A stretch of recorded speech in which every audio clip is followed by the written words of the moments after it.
It's a missing persons case that has remained unsolved for 30 years. What happened to 4-year-old DeJuan Sims? Yeah, his mother, Dewana Harris, told police they went to Wonderland Mall in Livonia. She said the boy was by her side one moment and gone the next.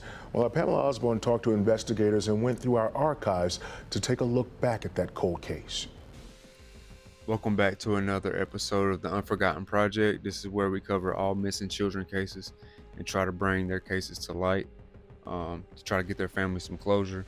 If you're a part of that or want to be a part of that, subscribe, like, share, comment, subscribe. Today we're going to be covering the case of DeJuan Sims. On a cold Sunday afternoon, December 11th, 1994, in Lavinia, Michigan, a 4-year-old boy named DeJuan Sims went missing. He was at a local mall with his mother, a simple shopping trip. But that normal afternoon ended in silence. DeJuan was there, but then suddenly he was gone. Just like that, everything changed. Police searched the mall and the surrounding areas repeatedly. There was no clues, there was no trace, not even proof that DeJuan ever walked inside the mall that day. Surveillance footage raised more questions than answers. Was there something missed, or was there something hidden? The case shocked the community, leaving them desperate for answers. A child just doesn't disappear. So what really happened before and after he was reported missing? 30 years later, DeJuan Sims is still missing. Someone knows the truth, but the real question is, will that truth ever come out? Or will it be taken to the grave? DeJuan Christian Sims, born Monday, October 29th, 1990, in Michigan. His mother was Dewana Harris. His father has never publicly been named. Even today, that small detail feels quiet, but it's important. There's not much known about DeJuan's early life. He was only 4 years old when he disappeared, but like many children his age, he had simple joys. He loved watching television. One good show stood out the most, the Mighty Morphin Power Rangers, which is one of my favorites as well. According to the Charlie Project, small details like this remind us of how innocent he was. Just a normal, loving child. DeJuan lived in a Detroit apartment with his mother Dewana and her boyfriend, Victor Jackson. Life looked ordinary.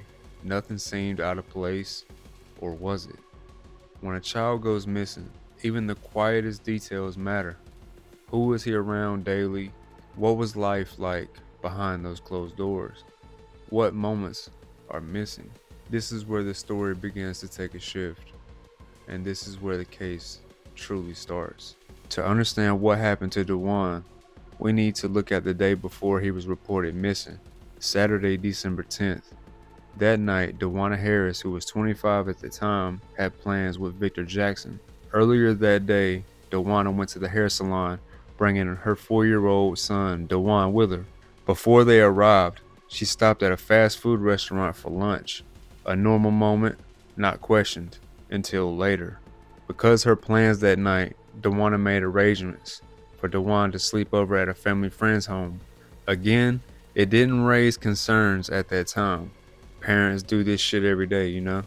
But this was the calm moment before everything changed. The next day, December 11th, Dewana picked up DeJuan from the family friend's home sometime after 10 a.m. What happened after that is based entirely on what she said and what she told police. And this is where the story begins to feel a little bit uneasy. Dewana said their first stop was at the laundromat, where she claimed that she washed 5 loads of laundry. She started that DeJuan was with her the entire time. Nothing unusual was reported there, or at least nothing that anyone else confirmed. After the laundry visit, Dewana said she drove her mother, Beverly Harris, home, then returned to her Detroit apartment. Victor was asleep at that time, not wanting to wake him up or ask him to watch DeJuan. She decided to take her son to Wonderland Mall.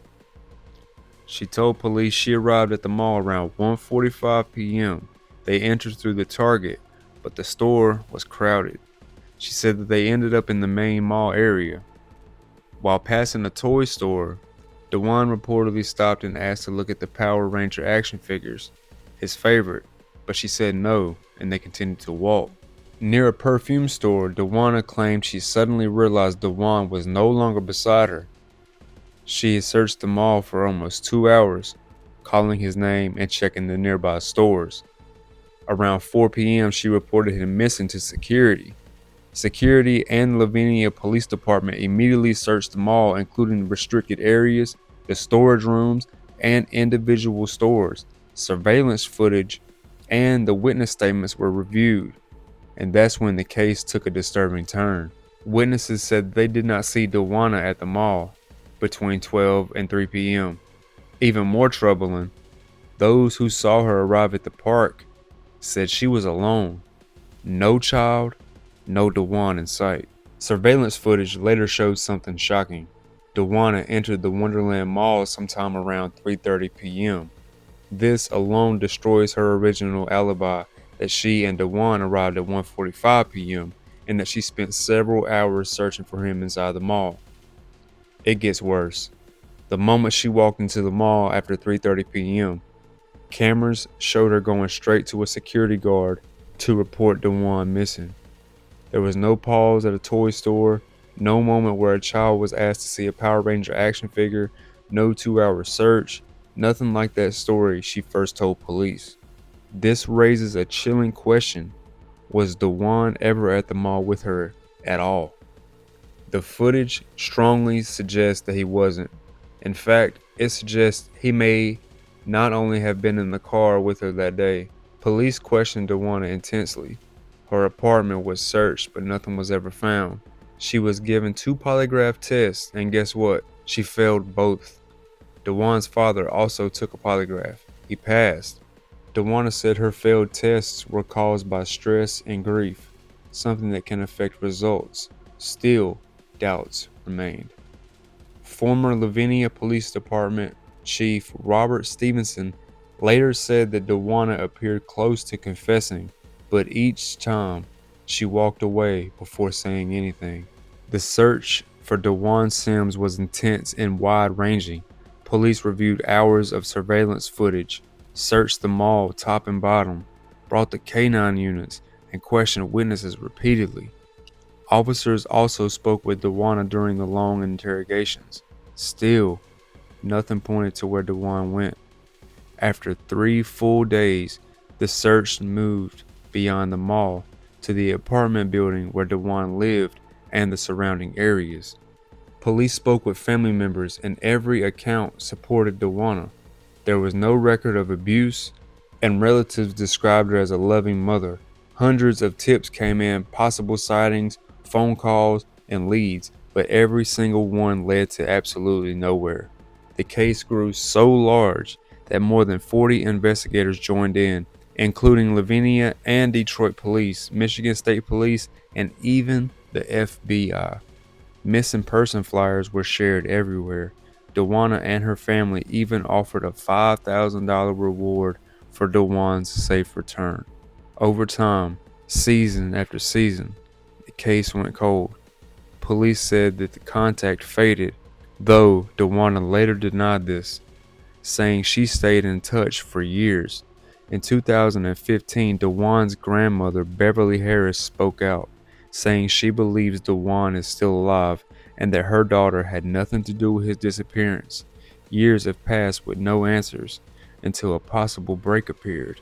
In 2019, a new wave of hope quickly entered the case. A 33-year-old man named Mike Cash came forward believing that he might be the missing boy. Why would someone think this after so many years? Mike said his cousins often told him he looked like DeJuan Sims. Over time, he also learned that troubling things about his own past. His mother had lied about who his father was, and that some relatives even claimed that she was never even pregnant with him. Could that mean something even darker? According to the Detroit News, these claims were never confirmed, but they were enough to raise questions. Mike reached out to DeJuana, hoping for a DNA test, but she reportedly blocked him.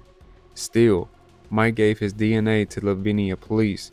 When the lab results came back, Captain Tom Galeski confirmed there was no match to be DeJuan Sims for his family.